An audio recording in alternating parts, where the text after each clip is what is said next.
the speakers this hour. I'm going to do a brief introduction of the three speakers, then they'll come up here each for 15 minutes and address you, and then after that we'll have time for questions for any of the speakers.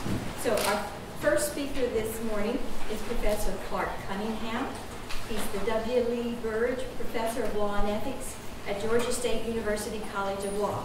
Professor Cunningham has written and consulted extensively on legal practice, reform of legal education in the United States and around the world. He's the director of the Institute for Teaching Ethics and Professionalism. He's also the director of the Effective Lawyer-Client Communications Project and international collaboration of law teachers, lawyers, and social scientists. Before he began his academic career, he was an active public interest lawyer. He litigated federal class action lawsuits. He argued before the Missouri Supreme Court and the United States Circuit Court of Appeals. And you will notice that I am giving you very brief introductions, because if I even tried to give you a quarter of the many accomplishments of these three speakers, they wouldn't have time to talk. So these will be brief, but you do have biographies of them in our handouts. Our second speaker then will be the Honorable Solomon Oliver, Jr., the Chief Judge for the U.S. District Court of the Northern District of Ohio. Judge Oliver has served on the bench since 1994, and he's been Chief Judge since 2010. Before his appointment to the court, he served as an assistant professor of political science, as an assistant U.S. attorney in Cleveland, as chief of the civil section of the United States Attorney's Office, as chief of appellate litigation of the U.S. Attorney's Office, and as a professor and associate dean at Cleveland Marshall College of Law. He's currently serving as the vice chair of the Council of the ABA section on legal education and admissions to the bar. Our third panelist is John Phillips, who is managing partner at Hush Blackwell LLP, well-known Midwestern law firm. He has been practicing in the areas of alternative dispute resolution, labor and employment law, commercial litigation, and healthcare law for more than 39 years. He's been recognized in Best Lawyers in America since 1994 and in Chambers USA since 2003. He's also a fellow for the American College of Trial Lawyers, the College of Commercial Arbitrators, College of Labor and Employment Lawyers, and he's currently the chair of the ABA section of dispute resolution. So as you can see, while we have perspectives from a law professor, a judge, and a practicing attorney, they all have contributed to the legal profession in many ways, and you get a number of perspectives on what it is that lawyers, clients, and judges want from lawyers. First, we'll begin with Professor Cunningham. Thank you very much.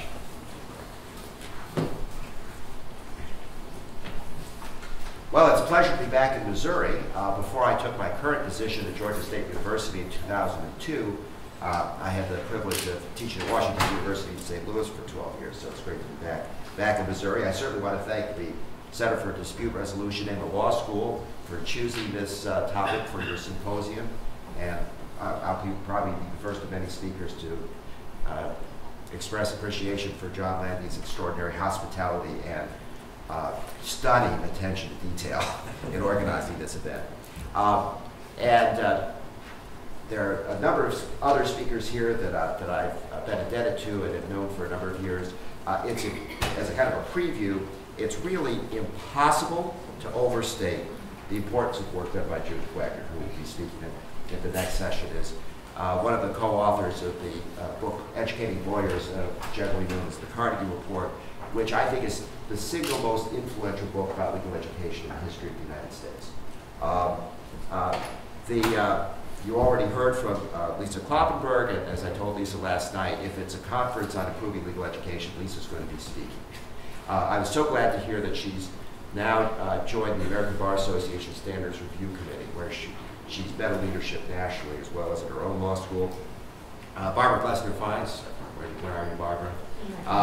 Has been a colleague in a lot of ways. I have to pay her what I hope is a very serious compliment which is after hearing a tremendous presentation she gave last summer, I changed the way I'm teaching legal ethics this semester to incorporate a lot of team-based teaching. And if my students are unhappy, I'll refer them to her. People I've met for the first time, I've still learned a lot by reading their material in advance. David Moss, an expert in educational theory, my co-panelists, Chief Judge Solomon Oliver, John Phillips, who also I learned a lot from the dinner last night, so I want to thank all of them. I want to mention to you that the website at the bottom here, www.teachinglegalethics.org, that many of the resources that I'm going to refer to during this presentation are available for regular access from that website.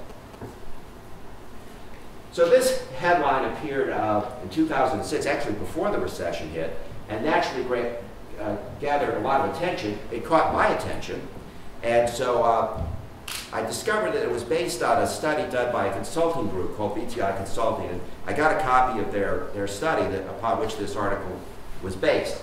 And they did a survey of general counsels of large corporations.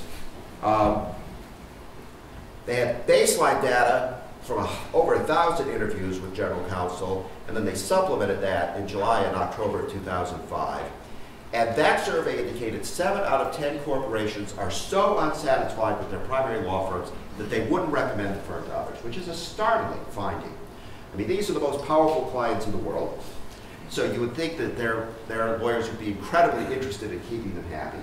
And of course, these are the most prestigious law firms in the country. Now, if you ask lawyers generally, why do you think clients are dissatisfied? And I've done this a lot for a number of years. You typically will hear 2 responses from lawyers. One is the client's unhappy with the outcome. And perhaps, secondarily, they're unhappy with how much it costs. And those 2 reasons don't provide any motives for lawyers to do anything differently. Because if they say, well, the client's unhappy with the outcome, but that's the best outcome I could get for them, they may have unrealistic expectations. But you know, that's not a reason for me to do anything other than perhaps try to be a little better lawyer. Cost, well, it costs what it costs. Well, it turns out this study, along with many other studies, indicate that neither of those are the primary reasons that clients are dissatisfied. So BTI asked this question, I would have phrased it differently. What is the one thing your outside counsel does that just drives you crazy? The biggest one was 21% said failure to keep the client adequately informed, lack of client focus, making decisions without client authorization, failure to clear direct advice. So over half of the responses all related to issues relating to communication. Other things like service delivery problems, billing practices, all fell well below into the other half.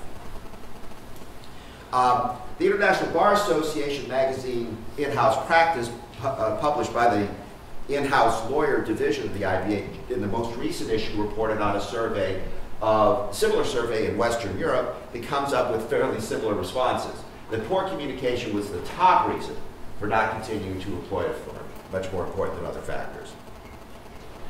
Now, these findings with corporate clients and big law firms are consistent with a long line of social science research that primarily has related to what we call personal applied clients, individual people with individual problems.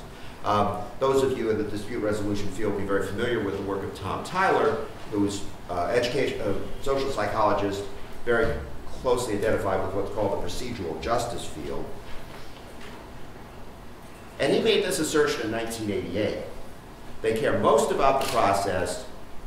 The least important factor is the number of assets they end up winning. And lawyers just find that hard to believe. They find it very hard to believe. But there's a lot of social science research that supports it.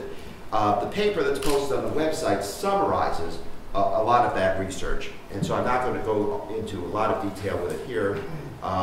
This is one a study done in Australia. And a really interesting idea that survey came out that lawyers and clients have a different idea of competence, all right? The practitioners concentrated on knowledge and skills to deliver outcomes. The clients expected competence and positive results, but they were disappointed by the process of getting there. This is a great study, qualitative study that was commissioned by the Law Society of England and Wales, where the researchers interviewed 44 clients of 21 different solicitors, transactional lawyers in the north of England. And they asked, have you had a lawyer in the past that you were disappointed with? And half said, yes, I've had a disappointment with a past lawyer. And they simply said, why? And the responses largely fell into two categories: failure to listen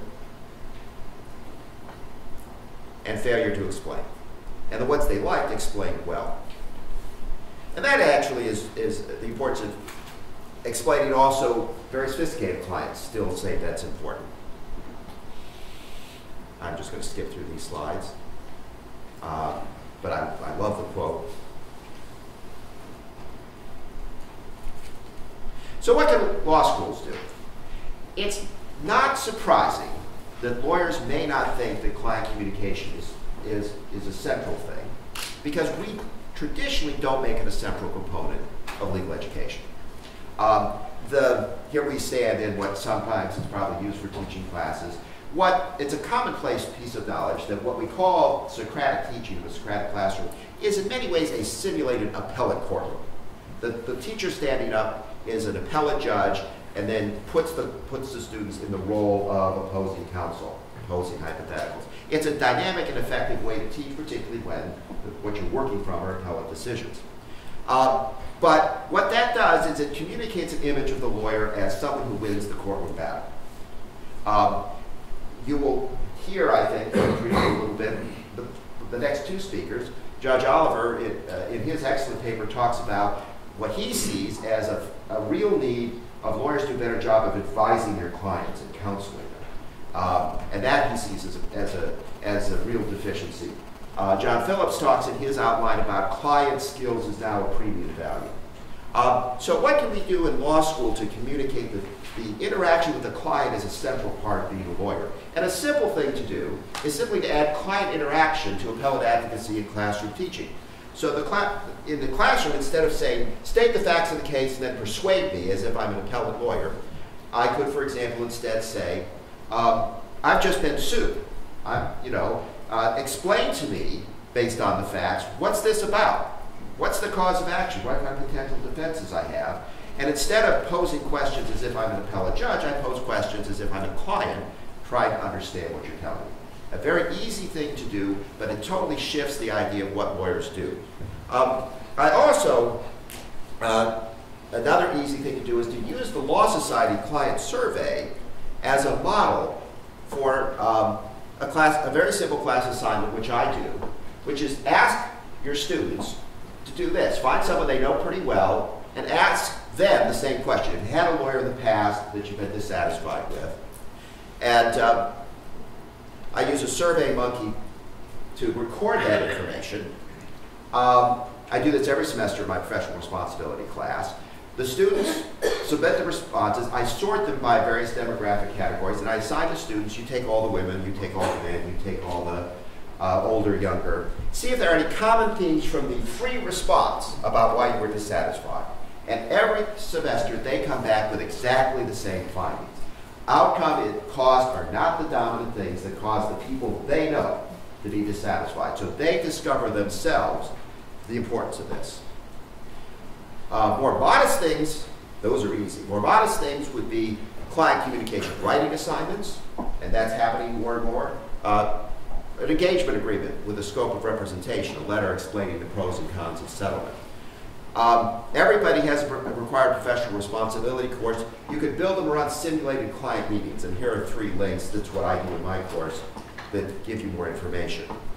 Much more ambitious would be to make effective client communication a mandatory learning outcome. To some extent, that's happening at this law school with your required lawyering course. It's happening in other places as well. But it requires, I think, assessment criteria methodology. We talk a lot about that. That's already being done, believe it or not. Most exciting work is really being done in Scotland. And in Scotland, you have to do an additional year after you graduate from university. You then take a transition to practice course, used to be called the Diploma in Legal Practice. The leading place, the Glasgow Graduate School of Law, as part of that course requires students to do a simulated client interview. You have to pass it to get the diploma and you can't then take the next step without passing that test. So it becomes a required component of becoming a lawyer in Scotland.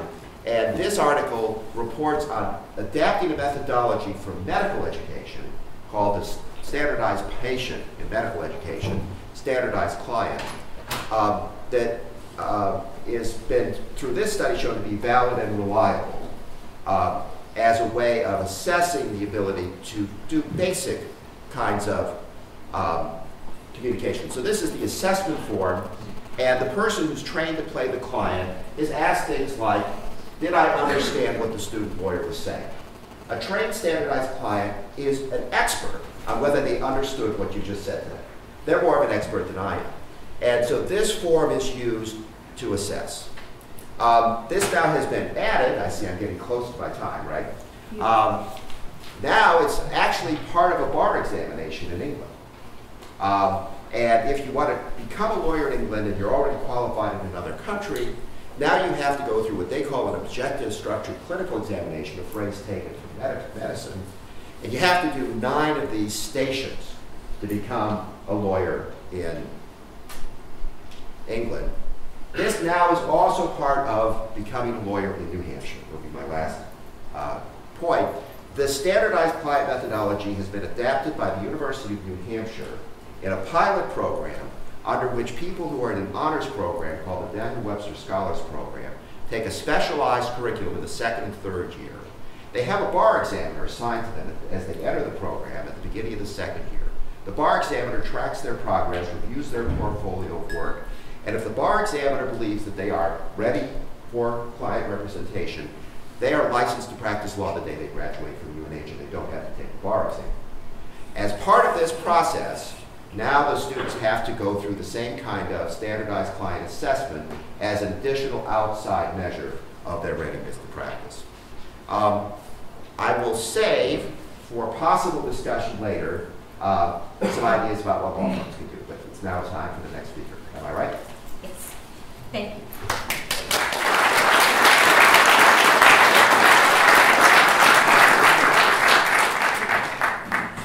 No, Judge Oliver. All right, we should take this off, shouldn't we? Yes, Judge. Much as I would like to have my stuff out there for the next 30 minutes.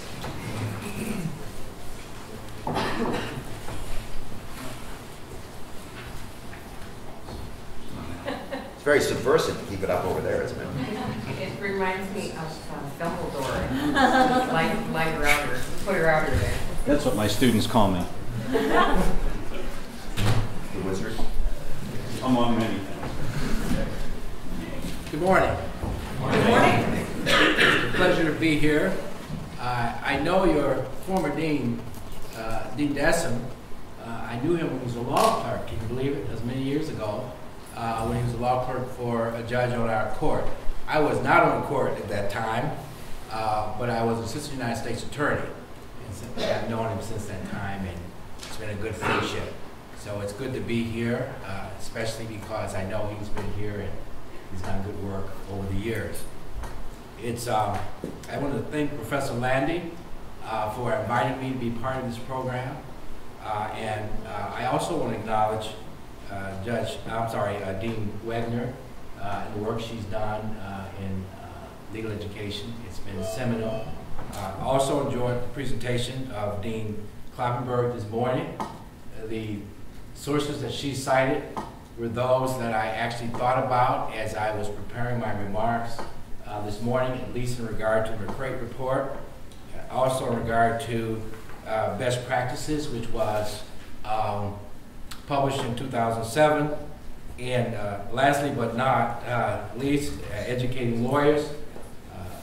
Dean Wegner was one of the authors of that report and that study that was done, which has been so influential in legal education.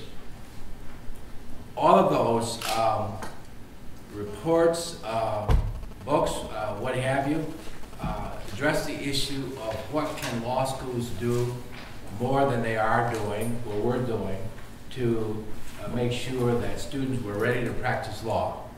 Now, the McCrate report kind of recognized right up front that there's no way that we can totally prepare students to practice law forever, because that's an ongoing process. And so it's a joint responsibility, law schools and the bar, to prepare lawyers, our students to be lawyers and lawyers to continue to be good lawyers.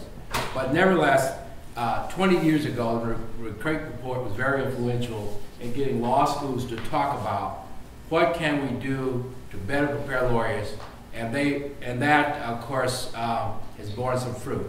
And you heard this morning, clinical legal education programs, more skills courses, more opportunities for students to engage in courses and activities which would allow them to learn more about what it's like to be a lawyer. And part of that would be externship programs that we talked about. And I have externship programs,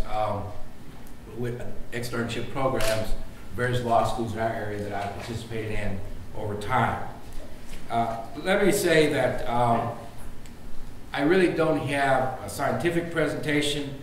I really am just going to briefly reflect on some of the things that I think law schools should be doing to better prepare students to become lawyers. And this is based primarily on my experience and observation of lawyers who have appeared before me as I've served as United States District Judge for over 18 and a half years. I have also somewhat reflected on my experience with law clerks. I've had 25 law clerks over those years. And so part of my remarks, some portion of my remarks, is based on what I've learned as I've worked with those law clerks.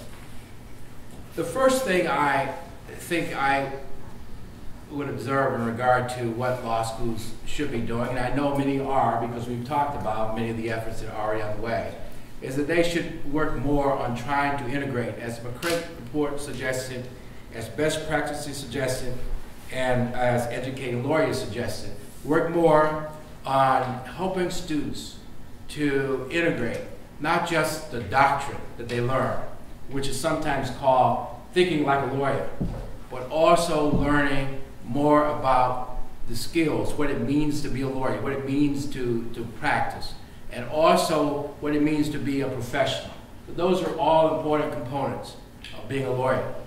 And so as I sit and watch and am involved with lawyers who come before me, one of the things I've seen is sometimes they don't have all of these components integrated, even as they come to court as lawyers.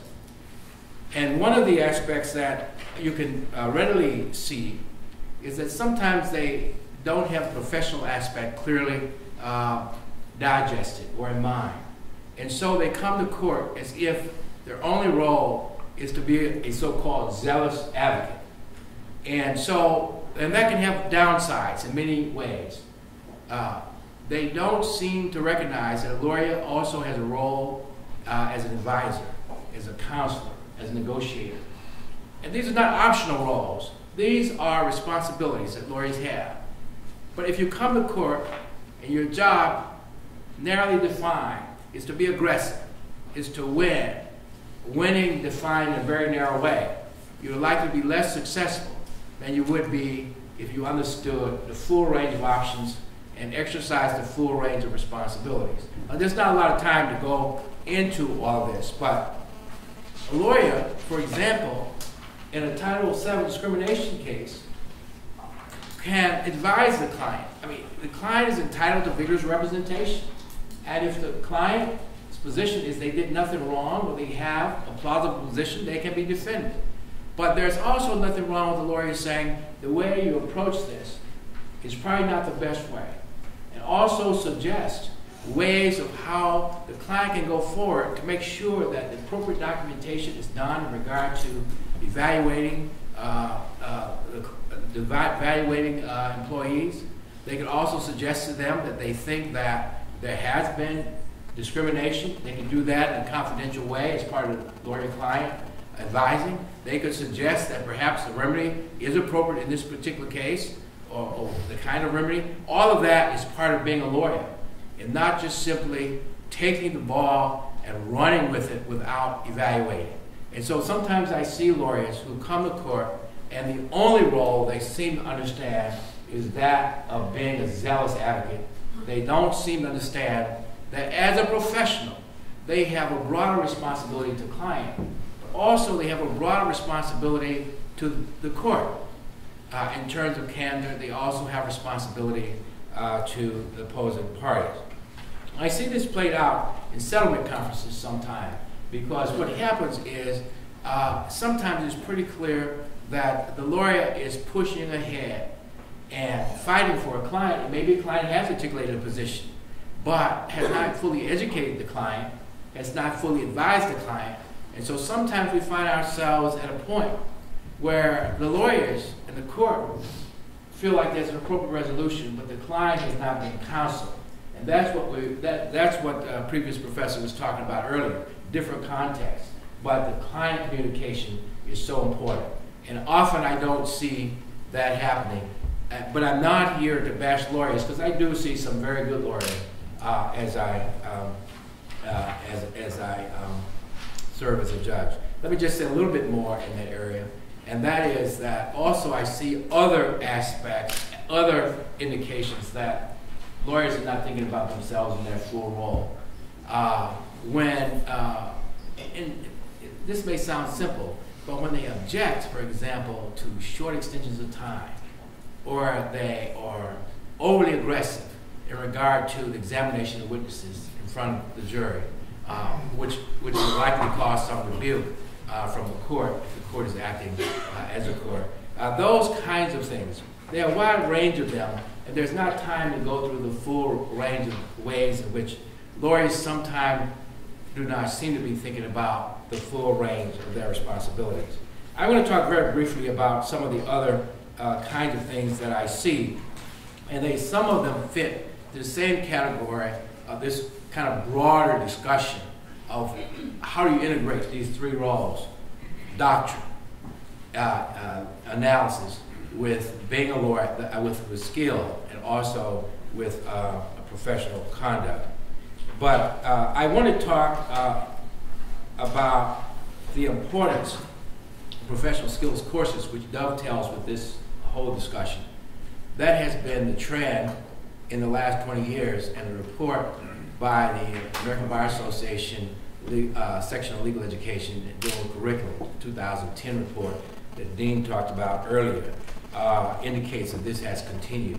And I think it's a good trend, because this gives lawyers an opportunity, law students, to be in a position where they can serve as lawyer or in lawyer roles, observe lawyers in those various roles, and to pull it all together. It's important that students understand that cases don't just start out formulated as you may see them in the case book. And there was some discussion about the appellate nature of cases that students read. They need to understand that it comes when a client walks in with a problem, and you have to be part of that problem solving. So you have to get the facts, the information, develop everything, and you have to go from there. And they need to understand that. And so this gives that opportunity. Externships are wonderful. My externs do writing like my law clerks do, under my law clerk supervision and my supervision, but they also get to sit in court and watch a trial. I have a 7-week trial going right now. They get to sit in settlement conferences, and they get feedback on their writing. They also have a classroom component at the law school, and so I can't think of any better kind of experience than that kind of experience in a controlled setting. And so I highly value those. I think the comment made about there being more emphasis on trial skills than ADR and some of the other skills is apt.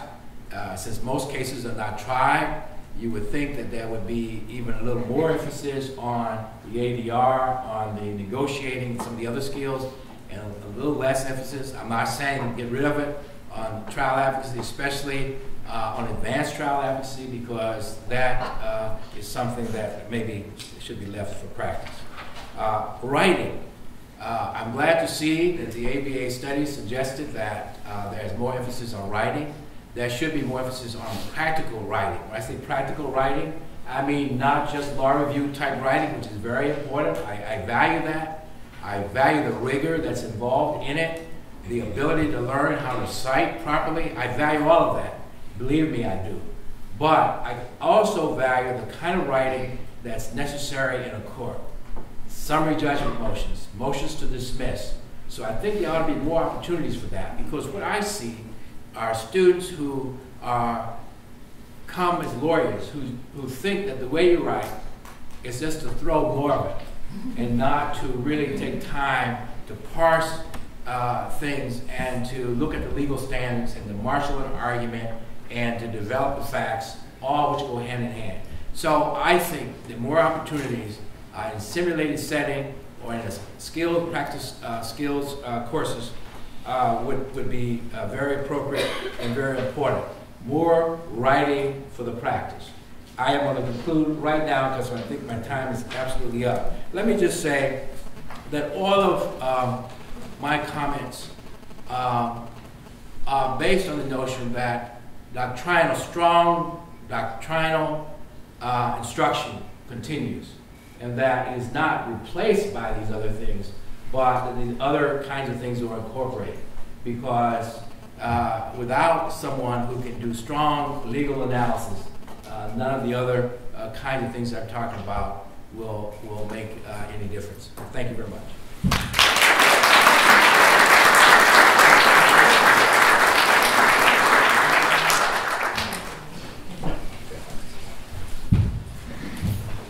John's getting up there. Let me say, I know some students are going to need to leave before to go to an 11 o'clock class. If you do, please get out of here fast. We'll continue on because the session's going to go to 11. Thanks, John. I've known John Landy for a number of years. I've had the pleasure, most recently, of working with him on the section counsel for the dispute resolution section. And I can say with a lot of pride that I'm so glad that you are students here at MU at Columbia at the moment, because you've been at the forefront in terms of taking a problem-solving approach to legal education. That goes back into history. Some of you may not have even realized it in your first year that has been incorporated in your curriculum in kind of a sly way.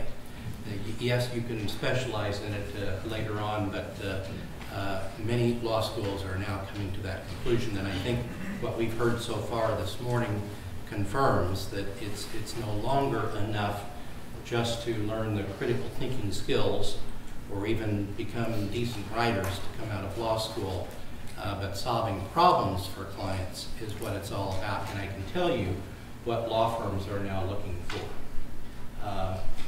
I'm really proud to be a graduate, and I'm glad you're at this law school, and I'm glad that this symposium is taking place here because it shows that the thinkers at MU continue to look at curriculum to say, what is it that the profession really needs?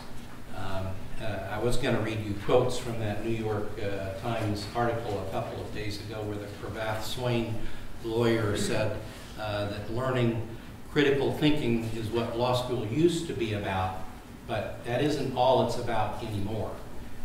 And then there was the dean of the law school that said, third year is often a time when you take optional courses without focus, and I think they're changing their curriculum to encourage more clinical or experiential internships, externships, whatever you call it, or more focus in the capstone course that Lisa talked about this morning, which is actually a category that I haven't really used before, but it is so true that in addition to those experiences and problem solving, that having a concentration or an emphasis is really more important now. And the reason why the bubble has burst.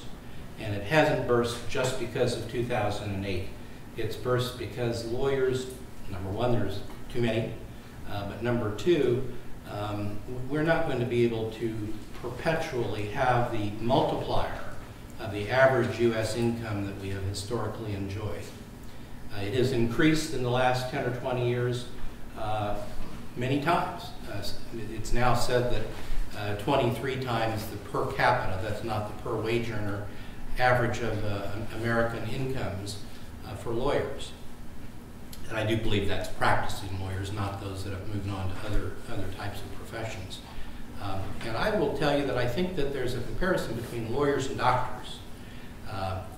Doctors have been trained clinically, so they've always had clinics in their process, even in medical school, certainly in their residency program before they really get into private practice. But they've been trained to keep patients alive. That's their purpose in life traditionally. But that is changing with Obamacare or whatever comes after that. It's changing so that doctors are going to have to learn how to keep people healthy and prevent occurrences and then go into palliative care and end-of-life issues and hospice, as opposed to keeping them on a machine forever. And that's going to change their income. The bubble has burst in healthcare, and the federal government is moving to do that. Our clients are doing it to us as lawyers. So don't come into the profession because you think you're going to get rich, unless you want to be a plaintiff's class action lawyer. At least in the very near future, that's a way to become rich, or maybe go to Cravath Swain and be 1 out of 100 that makes it to partner nowadays. But other than that, you're going to have to come out of the law school prepared to practice law. 4 or 5 years ago, we used to take those that learned how to think critically and to write fairly well, and we encourage journal or law review or something that demonstrates that you've learned how to write. Think and write is it. And that's not true today. Today, we want lawyers who are ready to practice. We don't have the luxury anymore of having a 2-year period where we lose money on associates. We don't hire associates out of law school by and large. Haven't for a number of years, but even more so today. We do look at a few first and some second-year summer associates, and most of our hiring comes out of those programs. And yes, that is important. Hard to get. We've cut in half the number of people that we have in our programs. They're hard to get, but if you get it and you succeed, I think we offered 7 out of 7 to our Kansas City summer associates, and I think they've all accepted. That's a difficult path now, but we expect those lawyers to hit the ground running and not to lose money on them in their first and second year. And that's a change from certainly when I practiced or my daughter, who has been a lawyer, has practiced. And the way to get that is, I think, maybe in your 3rd year. I hope that you concentrate your first year on making the grades, on learning how to think like a lawyer, like Judge Oliver said, and I hope that there's still some Socratic method in law school, at least in the first year. And beyond that, I think once you either learn it or you don't, and if you don't at all, you probably don't make it through law school. If you do, there are different gradations of that, and the grades will show that. And yes, it is important to medium-sized and large law firms and corporate internal law departments, how you did in law school in terms of grades. But we're also now looking for, have you had experiences so that you know how to solve problems, not just identify the issues, which is what you learn in your first or second year and what you write in your law exam, but how you deal with clients, whether you know how to deal with clients. And most importantly, I was astonished to see Lisa Kloppenberg's survey where 98% of the law students are most interested in trial advocacy. That is the same number of cases that, at least a study a few years ago, in federal court don't go to trial.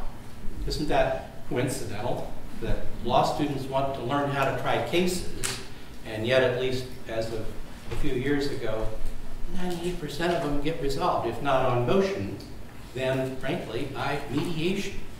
And so again, you're blessed to have that opportunity here at MU.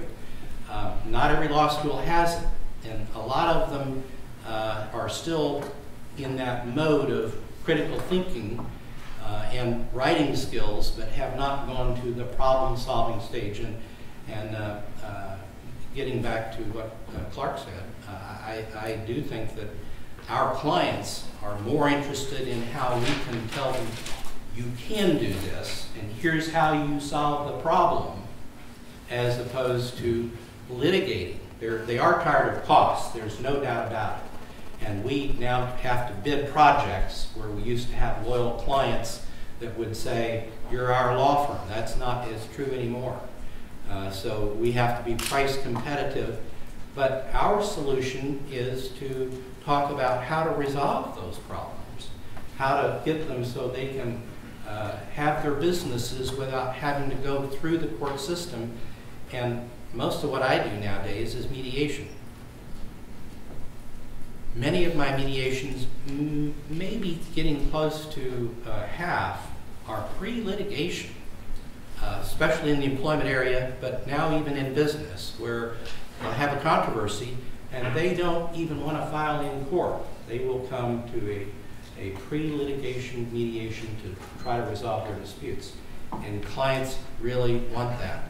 You got to teach it in law school, you got to learn how to do it, and I would hope that you students here at MU would take advantage of your programs that already exist in ADR and learn how to problem solve in addition to what's already been put into your first year courses. And I think that's been replicated elsewhere in other schools. I think that Missouri was a model, then Riskin brought it in, wrote case books, I think still has a case book that incorporates that. But go to the next level, because to be successful in law, it isn't whether you're a great appellate advocate. That's a very small portion. It isn't even whether you're the best in the courtroom, unless you're going to be one of those rare plaintiff's lawyers that makes millions of dollars in cases, because nowadays you're unlikely, I'm looking at all the law students in here, you're unlikely to end up being a trial lawyer that always goes to trial. My trials the last 10 years have been a fraction of what they were in my first 30 years of practice. And so my skills are solving problems for clients sometimes before litigation occurs, and now my skill is in actually helping people solve problems as a neutral mediator. So I really think it's important for you to understand that that's what we're looking for. Concentration in an area, your background is important. Whether you went through engineering school might be important, business school might be important, and then pursuing that in law school. When I got out, I was a generalist. I joined a firm of 16. I was expected to do a little of everything except tax, because I couldn't do that. But everything else, and nowadays we hire by practice area. We're actually grouped by industry now, and we market ourselves as industry, but we're still looking for somebody that knows IP, has a background in tax, maybe a CPA, and we even look for finite expertise. We had a person, I mentioned this last night, we were pretty full up in our summer associate program, but somebody called from Tulane saying, I have a great interest in art, look at my resume, look at my background. She was a top student, she didn't have a summer job, and so she was looking for a summer associate.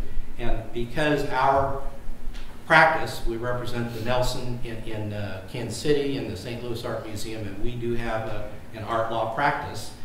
Because she had that, and she had looked us up and determined that that's what we did, she came, we flew her in, and my gosh, we made room for her in our summer associate program, and she's getting an offer.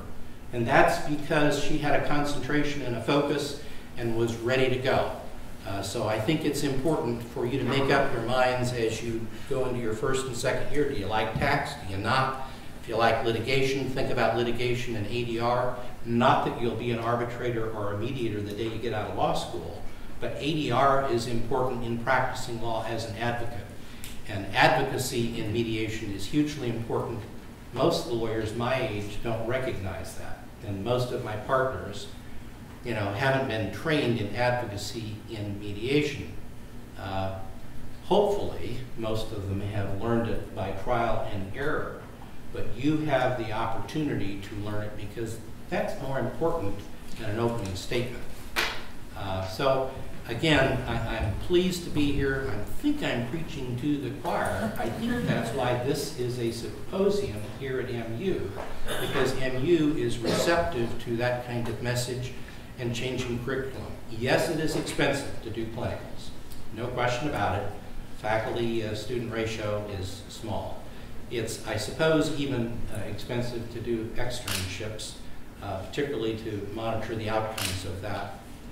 Experiential learning may be a little more cost effective, but if we know that students are doing it, I got to tell you, we've always hired from MU in part because we knew that people coming out of MU, and particularly with the problem-solving approach, are ready to practice law, you know, aren't theoretical or aren't off, you know, thinking about would we hire from Yale? Yes, do we? But in terms of the first year, would I rather have a good student, a top student from MU than a theoretician from Yale?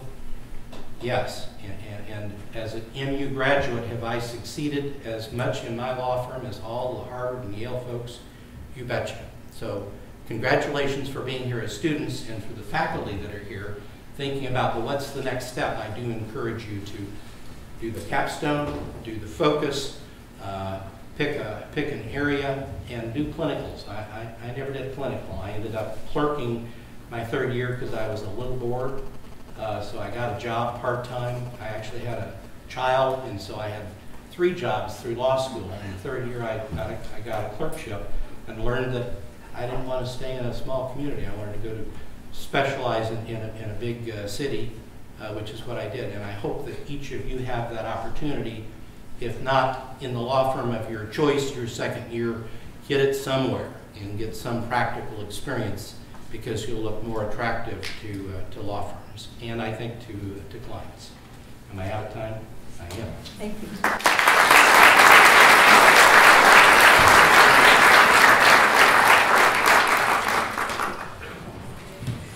People on that side. And now we will open this up for questions. So anyone who has questions of our panelists. I'll start with one that I think might connect a few things that were said. John, you were talking about how the change in your mediation practice, where approximately half of the mediations are pre-litigation now, and that's coming from the clients. And I want to talk about kind of the disconnect between clients, what they want, and what attorneys are thinking, or their perceptions about it. Last Friday, I was at a CLE that the Western District put on for its central division, and they were talking about the transition in their early assessment program, where they encourage either early neutral evaluation or mediation early in the process for federal cases. And the attorneys, the practitioners who were there, were very much in that discussion about when is the right time to mediate, going the other way. We need to have discovery, full discovery, those kind of things, so we can know what the value of the case is and make these kind of judgments. And that seemed to be pointing the opposite direction of what you were saying. And I heard, in your presentation and what the judge said, that there is maybe a disconnect between the way attorneys are thinking about it and the way clients are thinking about it. So if any of you want to comment a little bit more about those how we maybe change that disconnect. If I might just for a moment. Yeah, I don't think it's a total disconnect in the sense that we do have a good number of cases in our court that go to ADR of some type, and we've long had a menu of options before most courts have. But one of the things I do talk to lawyers about is what is the appropriate time. So at the case management conference, it may very well be that parties are not in a position to go ahead and mediate, because they do need more information. There's not been enough exchange. And so you're trying to see, have they had a previous relationship? Have they shared information? Are they ready to go in terms of the knowledge base, so they can sit down and get the kind of help they need? If they don't get that, they're going to go to mediation. It's probably not going to be successful, and everybody will think it's a waste of time. And then it'll be a negative kind of impact. So that's one of the things we talk about. And so in terms of lawyer understanding the role, understanding also the skill as it relates to ADR, they have to understand and evaluate right up front.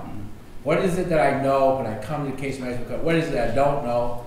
The information that they're going to share with the other side, and to try to get the whole process lined up for it. So you may say that the best time for mediation is after 1 or 2 depositions. It could be after the plaintiff's deposition, 1 deposition on the other side, sharing a set of documents, something like that. And then, because if you don't do that, you're going to have some frustration. So there may be a disjunction, as you say, in some cases. But other cases, I think it's a real evaluation of when is the right time. And I think last time we talked about professional judgment being one thing that attorneys can really bring that clients value. And so I was thinking of more kind of having a litigation mindset and viewing things solely that way, whereas clients are more apt to consider, you know, do we have some kind of relationship or something where early would be more appropriate here. So I appreciate your comments. Yeah, I think it's important to be ready. And that's why I find lawyers sometimes don't take advantage of the fact that at the first case management conference, where the judge is there, setting the schedule, that they can use that to set an agenda and maybe move forward and try to discuss even resolving the case, even at the case management conference with the judge's assistants. That's another thing you have to think about. What are the range of options I have? I have the judge, I have then maybe a neutral, or I may have a magistrate judge, the range of options that are there, and how can I use those full range of options? So maybe at the case management conference, even if the judge is willing to assist the parties in at least trying to talk about whether settlement is possible. We had an unusual situation in the western side of the state in federal court, in that in 1992 we developed this EAP, which is actually an early assessment process. It requires, and still requires, any civil case essentially to go through an ADR, and 99% of the time it's mediation, within 60 days of a responsive pleading. That's usually before Rule 26 disclosure has been made. And surprisingly, cases settle almost as frequently at that stage as on the courthouse steps. And so on the western side of the state, we have learned over the years that often an early mediation, and clients have learned that it saves so much money, but not every case is subject to that. Now, we have a rigid administrator who makes you do that. Maybe you get a couple-week extension if you can't get the mediator you want within the 60 days. But it has taught us the value of early mediation. St. Louis is different. They have a mediation rule in St. Louis, but it depends and depends on a court order. And in state court through Missouri, it varies quite a bit. But I got to say that a lot of employment mediations now, some of the biggest ones I've had are where there was no charge filed. A letter came, and it was responded to, and they sought resolution based on a letter. $1 million cases that get settled based on a letter without even a publicly discoverable charge. So there are opportunities, but my mentor never went through a mediation, Bill Sanders. He would not mediate. And so people of my vintage have mindsets like doctors keeping patients alive, that they were trained to litigate.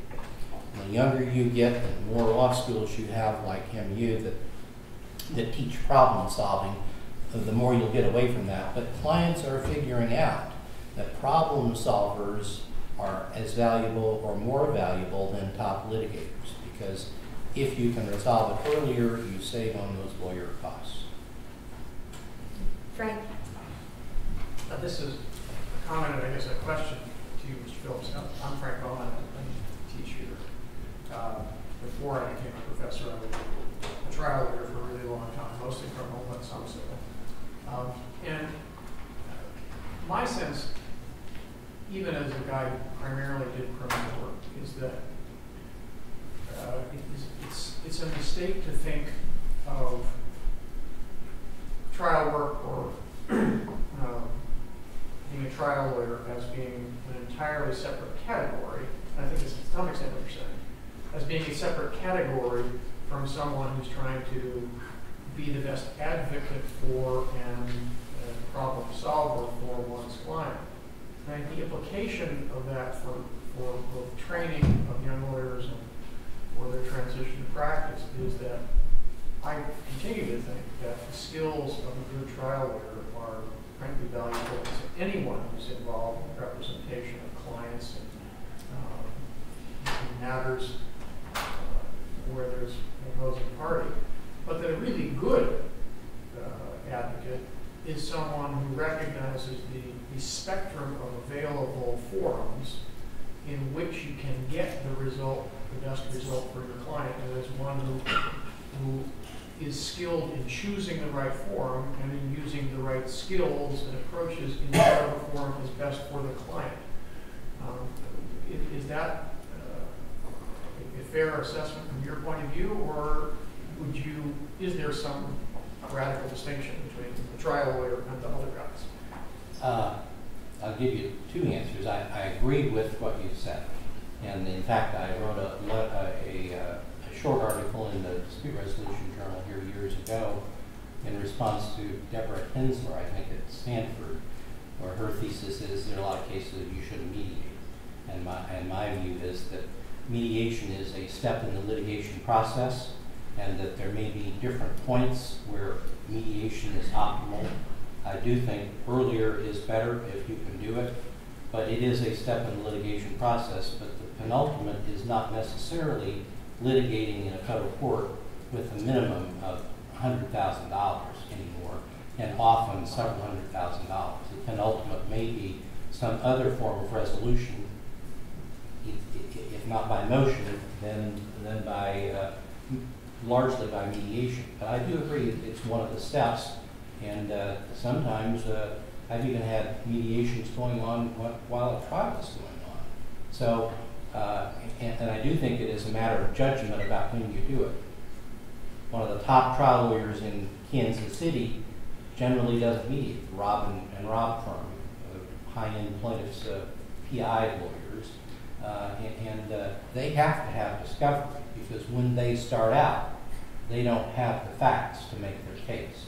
And so if one of their cases gets mediated, it's close to trial, and they usually at that point prefer to try the case, and they're very successful. So I do agree that trial skills are appropriate, and I grew up as a trial lawyer. I didn't start mediating until 20 years in practice. But I'm now a firm believer that 95% of the cases will get resolved before you get to trial. So to think that everybody aspires to be the trial lawyer, I think that's I think you really have to aspire to be a problem solver, and litigation in court may be the final step. One more question, Jeff.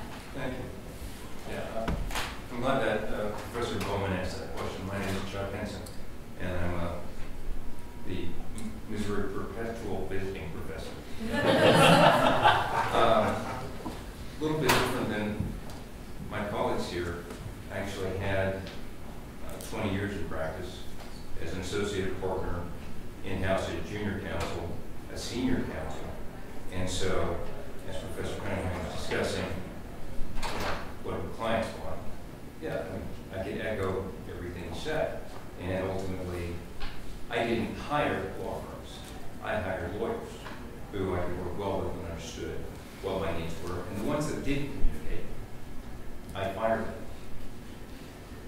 But in terms of what I've heard so far this morning, which sounds to me like devaluing of trial litigation skills, I guess I would respond that there are a couple of things going on there from my perspective. One is dealing with the expectations of people who hire lawyers, and probably more on my mind is focus on the massive people who might need a lawyer versus corporate lawyers who hire other lawyers who really do have budgetary issues on their mind. I mean, yes, I settled cases for a nominal amount, which has increased over time. So $5,000, $20,000, rather than pay my outside accountant $200,000. But I believe in one of your articles, Professor Cunningham, and I think that was one. Most people think lawyers know how to try cases.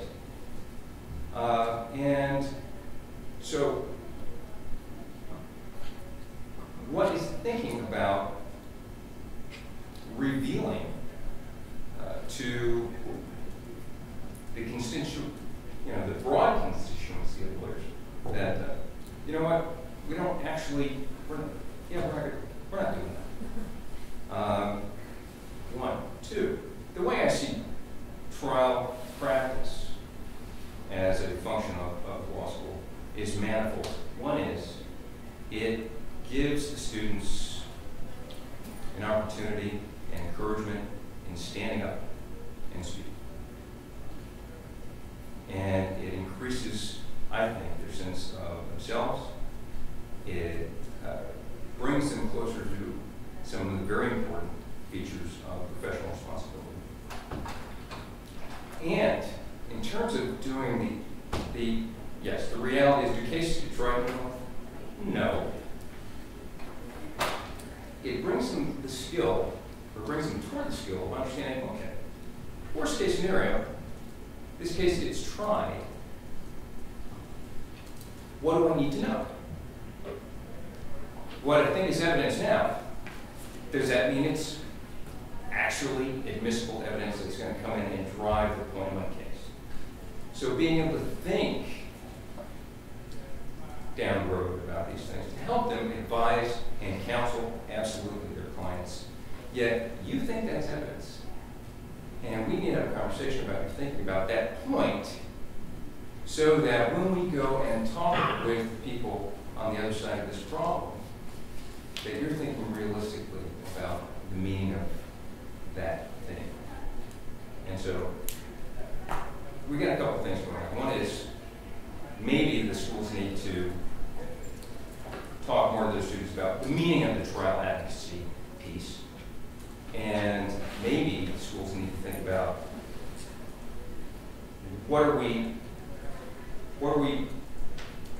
producing as a commodity for the consumers and meeting their expectations. And I would love to hear some responses on that. I think I'll take that as somewhat directed at me. And just a couple of quick comments, because we do have to get to the next panel. I'm a litigator myself. I've been a trial lawyer all my life. I teach clinic courses. I love litigating. So a couple of reflections about the client relationship and successful litigation. I have never had a case, never, where I didn't find out something new from my client, either the day before or during trial. Does that resonate with you, John? Sure does. Every trial lawyer says that's right. Is it because clients are deliberately deceiving you? Not that often. But they may not understand what's important in the case. There may be things that they're embarrassed about, feel awkward about, think are more important or not.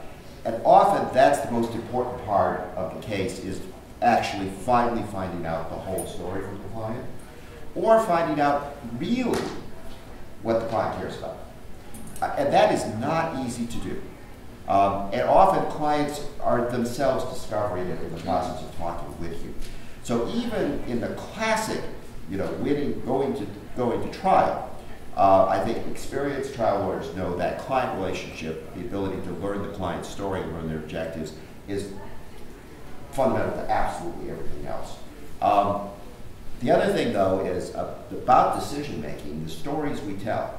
In my professional responsibility class, I spend time with a case that everybody should need to know more about than they do, which is the desegregation at the University of Mississippi, James Meredith case. Constance Baker Motley was the NAACP lawyer. Many people think it may be as important as Brown versus Board of Education. What I teach is the moment in that case when Constance Baker Motley has won in the Fifth Circuit, and the Fifth Circuit has finally ordered the recalcitrant district judge that James Meredith should be admitted to the University of Mississippi. And as the case is coming back, she gets a letter from her client saying, I want to drop the case. And so I have them simulate in my class how they would talk to James Meredith after getting that letter, which involves a lot of complex ethical issues. Because if she persuaded him to go on with the case, what was her motive? But her ability to persuade him to continue with the case was probably the most important contribution to the case, a case that changed history. So I think the more that we tell stories in our classes about how the advising function of the lawyer and the listening function actually may be the key to the most important cases we teach. makes a difference. So there's no need to denigrate the trial or to denigrate the role of the trial lawyer to also highlight these aspects. I hope that's responsive. And I just want to say, I know we're going to the next panel. I don't think anybody up here meant to denigrate the role of the trial lawyer or the skills necessary if you're going to try a case. It was just, we said you shouldn't overly emphasize that, to the detriment of not understanding the full role of the lawyer. That's all we're saying. And I would like to thank our panelists